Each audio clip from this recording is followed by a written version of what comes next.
Une belle histoire à Couëron, celle de l'entreprise Delta Meca, devenue en juin dernier la première SCOP d'amorçage française. En clair, une future coopérative, 7 ans pour amorcer la transition. Céline Dupeyrat et Frédéric Rinchec.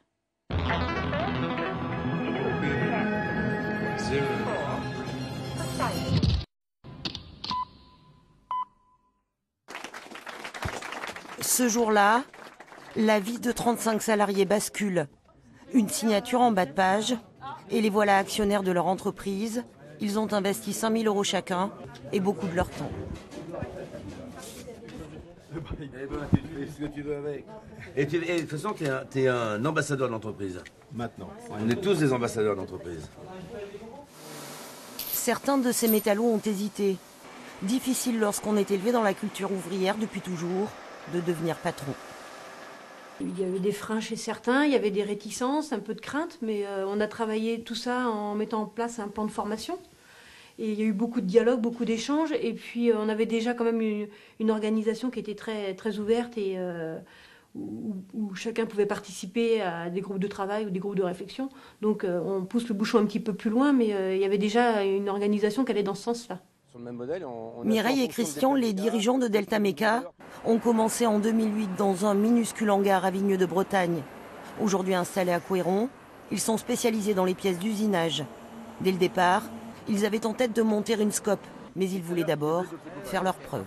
On a voulu devenir tout à fait crédible sur la réussite de l'entreprise. Donc on a d'abord travaillé sur la réussite professionnelle de l'entreprise dans un créneau de pièces unitaires, pièces urgentes.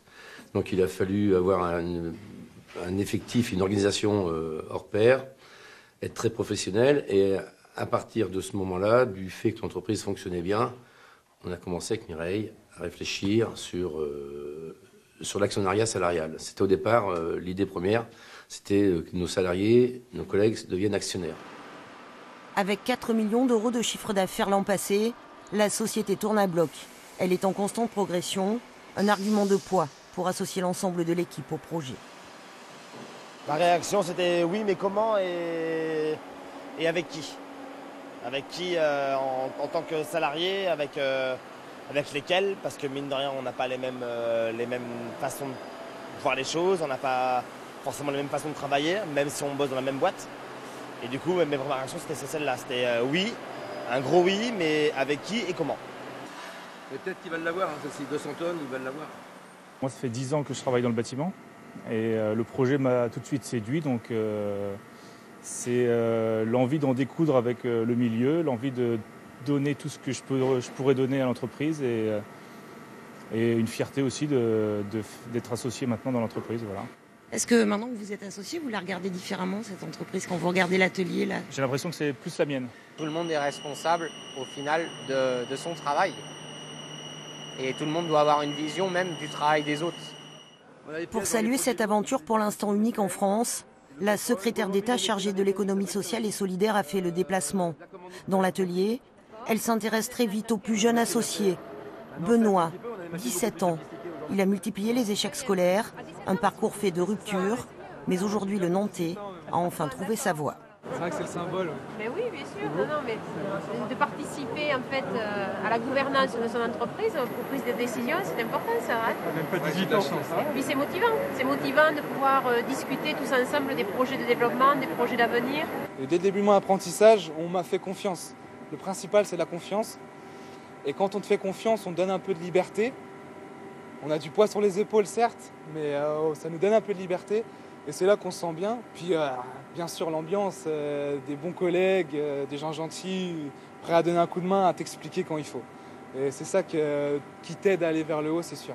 Oui, oui, on est très fiers. Oui, parce qu'il y a eu des moments où on était beaucoup moins fiers. Beaucoup moins fiers. Non, mais là, on est content pour lui. Et lui, il se sent très investi dans ce projet. On sent qu'il a conscience qu'il fait partie d'une équipe et que c'est un peu son entreprise, quoi. Ça donne des ailes un peu. Hein. C'est une belle aventure. Oui. Il grandit. Dans la tête, surtout. Parce que... Une étape de vie. Attention, t'es en train de... Christian, Mireille. Merci. La part de toute l'équipe d'État Méca, on vous offre cette arme. C'est le symbole de la SCOP, de cette journée. On voulait le marquer. Génial. Du coup, pour mettre dans la nouvelle entreprise. Bah oui. Merci. Un arbre, c'est plein de symboles. Et puis ça vient de l'équipe, donc c'est vrai que ça me touche. Ça me fait très plaisir. Et puis en plus, on sait très bien où on va le mettre et il aura toute sa place. Donc ça sera le symbole de notre transformation. Et la transformation, la voilà. Une toute nouvelle usine, plus grande, des machines plus performantes. Inaugurée en septembre dernier, cette plateforme pour tous, c'est celle de l'avenir. Il faut remotiver les gens à se lever le matin pour un travail. Tout simplement, pas uniquement pour de l'argent. Pour un travail, pour être content, avoir le sourire quand on vient travailler. Et non pas seulement qu'est-ce que je vais encore prendre aujourd'hui, qu'est-ce que je vais supporter encore aujourd'hui. Il ne faut pas qu'on se lève le matin pour ça, c'est pas possible. Donc aujourd'hui, les 35, et je vois, moi, à mon poste, que des comportements changent. Que des gens ont le sourire, plus la banane.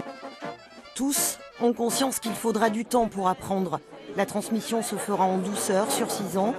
Les salariés seront associés majoritaires à l'horizon 2020. Il sera alors l'heure pour Christian, l'autodidacte qui a grandi les mains dans le cambouis, de passer la main.